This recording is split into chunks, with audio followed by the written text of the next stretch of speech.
Di balik kejayaan Majapahit, tersembunyi kisah kelam tentang persahabatan yang ternodai, fitnah yang beracun, dan ambisi yang membakar. Hari ini, kita akan menyelami tragedi Nambi, sahabat karib Raden Wijaya, yang terjebak dalam pusaran politik Majapahit di bawah kepemimpinan Raja Jayanegara. Nambi diketahui sebagai seorang bangsawan terhormat dan pandai dalam kepemerintahan. Pada masa itu ia juga dikenal sebagai sahabat karib Raden Wijaya, pendiri Majapahit. Kedekatan mereka seperti saudara kandung, namun di balik istana megah itu, api menyatu dalam diri Mahapati. Seorang patih Majapahit yang ambisius.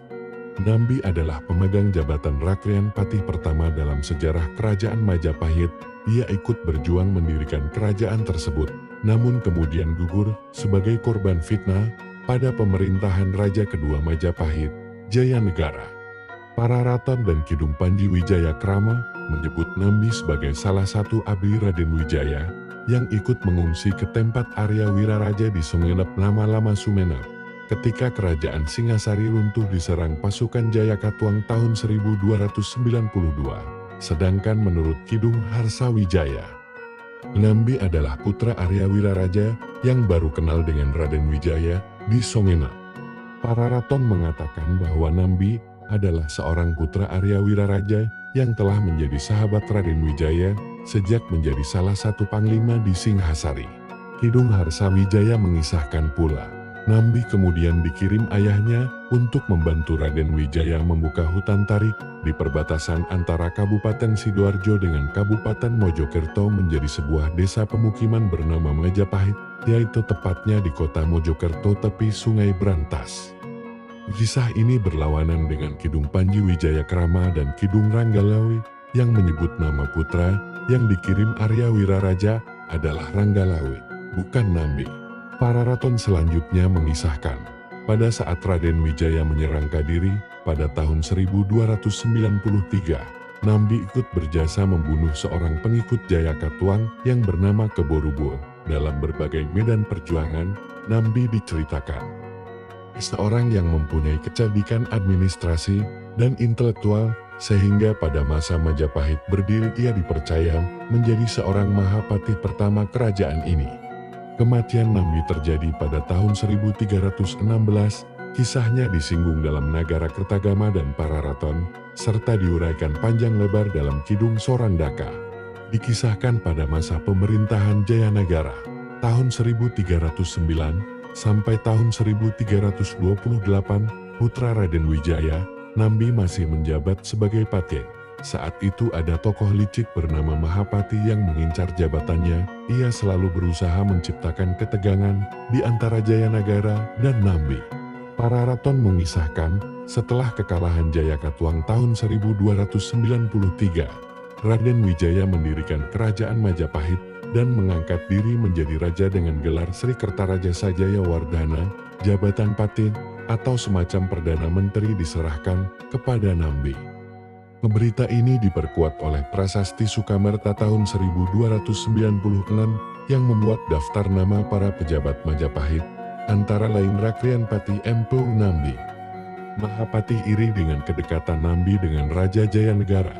Dia ingin menyingkirkan Nambi dan merebut posisi sebagai patih. Dimulailah permainan licik Mahapati, menebar fitnah bagaikan racun yang mematikan.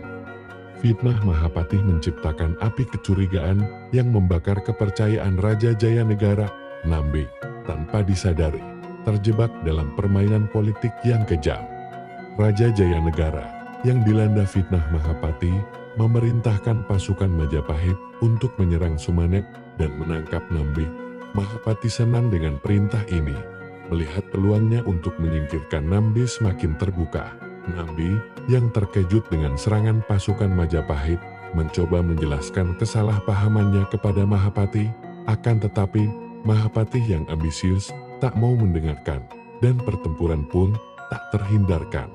Pemberontakan Nambi merupakan salah satu peristiwa penting dalam sejarah awal kerajaan Majapahit, terjadi pada masa pemerintahan Raja Jayanegara sekitar tahun 1316. Pemberontakan ini dipimpin oleh Nambi, seorang bupati dari Lumajang. dan menandai berakhirnya masa kejayaan Mahapati sebagai patih pertama Majapahit. Suatu hari terdengar berita bahwa ayah Nambi sakit keras.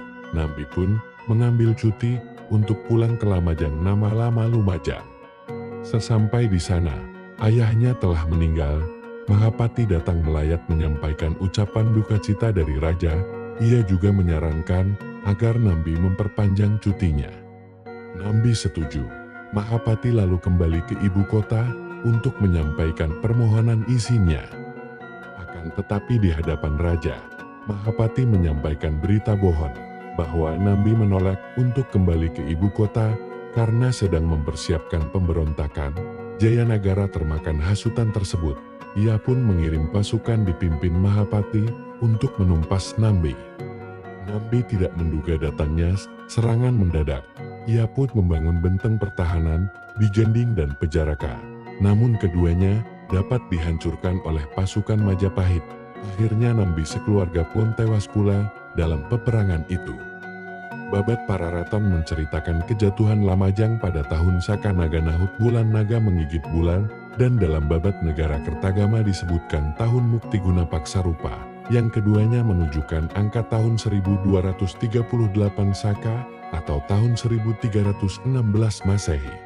Pararaton mengisahkan Nambi mati dalam benteng pertahanannya di desa Rabut Buhayaban karena dikeroyok oleh Jabung Tarewes, Lembu Peten, dan ikal-ikalan Bang.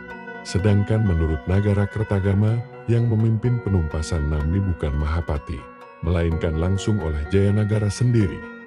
Jatuhnya Lamajang ini kemudian membuat kota-kota pelabuhannya seperti Sadeng dan Patukangan melakukan perlawanan yang kemudian dikenal sebagai Pasadeng atau Perang Saden dan Kedah pada tahun 1331 Masehi.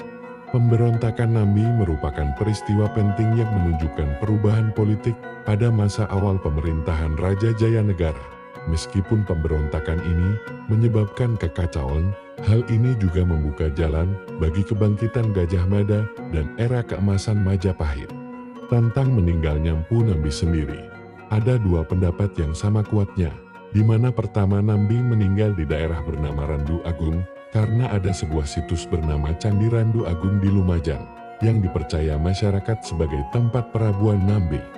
Kedua adalah di ibu kota Arnon sendiri, di mana Perang Lamajang yang terakhir berlangsung di ibu kota, dan Mpu Nambi bertahan habis-habisan sampai titik darah penghabisan. Dalam penelitian J.